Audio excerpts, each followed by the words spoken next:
Across northern New South Wales, there are scenes just like this. Fleeing locals stranded on bridges, on highways, on rooftops, caught off guard by rising floodwaters.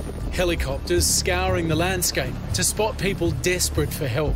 As these floodwaters rose, the Pacific Highway was cut off heading both north and south, and it happened quickly, which is why some 40 or 50 people, our crew included, ended up stuck on this overpass, sleeping overnight. And given the waters remain high, it is unclear at this point how or when anyone's getting off. It's not just humans. These horses didn't quite make it to Queensland. We're doing our best, but you have to get them off, hence they're on the highway. You're feeding them and watering them this morning? What else are you got to do? We've just got to look after them, so we're going to walk them in a minute, just trying to get them to pick the grass on the side of the highway. The speed of it all taking so many by surprise. We were going one way and it was fine and the road was open, and then suddenly both ways were closed, and then the petrol station started rising, and then, yeah, now we're on a bridge. A cup of morning coffee for a well-prepared couple, one small luxury as they wait for the water level to drop. Done quite well. We've got so we might play that later. So. Pretty keen to brush our teeth. Yeah. That's the only thing we don't have. Yeah, I brushed my teeth this morning. It was great. Jealous. Caleb was driving back home to New South Wales from a fishing trip in Queensland. He's well stocked and unfazed. How was your night last night? Did you get much sleep? Yeah, I got double bed in the cruiser, mate. Just comfy as.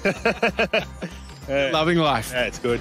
Yeah, nice little break from the wife and kids, so it's all right. Nearby, residents show us some of the damage, which they're only just starting to inspect. That's the side of my yard here. You can see the mark on the fence where it come up to during the night. Looks like a fair amount of damage. Yeah, it's going to be a big clean-up, that's for certain. The full scale of this disaster will only reveal itself when the water recedes. It's an astonishing situation. A short time ago, Hamish was evacuated from the overpass, you'll be glad to hear. He's now on the Tweed River up near the Queensland border and joins us. Hamish, how did you end up getting out of there? In the end, it was actually a convoy that was arranged by the Rural Fire Service and the local police. They tested a few times with some of the big fire trucks and then they led convoys through. They used some of those trucks. In fact, the horse float that you saw at the start of that story, they went ahead of us. We went in their wake because they basically cleared the path. They did it in groups of 3 or 4 at a time. But they were only letting people go north. At the moment, there were still people stuck there wanting to head home south and also people that lived in and around that area that were stranded trying to get home. As you've said, so many people still stranded across northern New South Wales. Are there any lessons to be learnt from what's happened? Yeah, I mean, obviously the east coast of Australia is still in the grips of this unfolding disaster, and so questions will be asked later. But it does seem that there are some pretty serious questions emerging about how much notice people had, what sort of warnings were given. Those accounts that we heard are occurring right up and down the coast right now.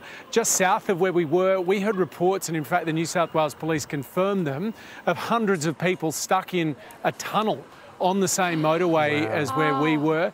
There was obviously people stuck on bridges.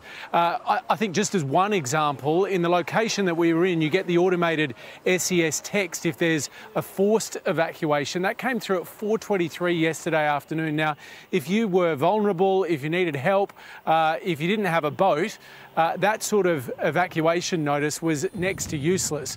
I think there's also going to be questions about coordination between the different agencies. There's obviously a stack of police, RFS, SES thrown at this, but it's not always clear who's in charge. When you had a situation like we were in, where there were dozens of people stuck on a bridge, it wasn't clear if it was safe to get out.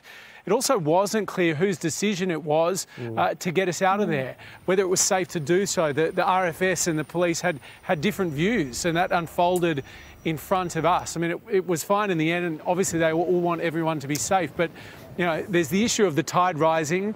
There's also the issue of leaving people stranded in the middle of nowhere. I think if Australia's going to have more of these sorts of weather emergencies in the future, we're really going to have to think very seriously about how we deal with those situations. Not just in the future, Ham, in the near future. I mean, there are people who will be relying on this sort of communication tonight, tomorrow.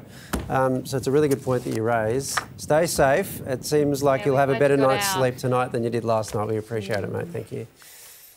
We might see you tomorrow, who knows where. Yeah.